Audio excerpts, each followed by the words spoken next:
IOCL की ओर से वडोदरा में चौथी राज्य कक्षा की टेबल टेनिस टूर्नामेंट का आयोजन करवाया गया था।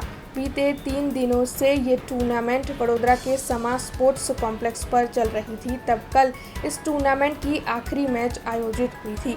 फाइनल मैच के बाद विजेताओं का सम्मान समारोह भी आयोजित करवाया गया था, जिस दौरान वडोदरा के सांसद डॉक्टर हेमांग जोशी की विशेष मौजूदगी दर्ज की गई थी।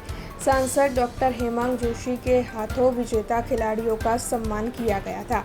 वैसे इस दौरान टेबल टेनिस टूर्नामेंट में सांसद डॉक्टर हेमांग जोशी भी टेबल टेनिस खेलते हुए नजर आए थे। आज IOCL द्वारा जो चौथी Gujarat state ranking table tennis tournament યોજવામાં આવી છે। આજે એનો છેલ્લો દિવસ છે અને પ્રાઇઝ ડિસ્ટ્રીબ્યુશન સેરેમનીમાં આજે મને હાજર રહેવાનો મોકો મળ્યો છે।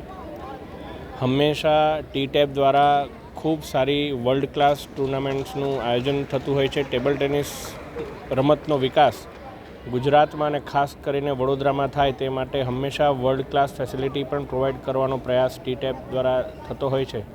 ત્યારે આ IOCL અને ટી-ટેબના સંયુક્ત ઉપક્રમે યોજવામાં આવેલ ખૂબ સુંદર આ કાર્યક્રમ એ બદલ હું ટી-ટેબ અને IOCLના તમામ અધિકારીઓ, એમની સમગ્ર આયોજકોની ટીમ સાથે બીજી જેટલી પણ સંસ્થાઓ જોડાયેલી હોય, ગુજરાતનું જે સ્ટેટ લેવલનું ટેબલ ટેનિસનું એસોસિએશન જોડાયેલું હોય તે તમામ અધિકારીઓને શુભેચ્છાઓ અને અભિનંદન પાઠવું છું।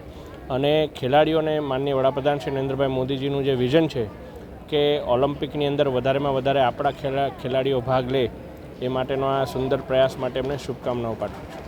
हमसे जुड़े रहने के लिए हमारे YouTube चैनल को सब्सक्राइब करें और नई वीडियो की नोटिफिकेशन के लिए बेल आइकॉन को दबाएं।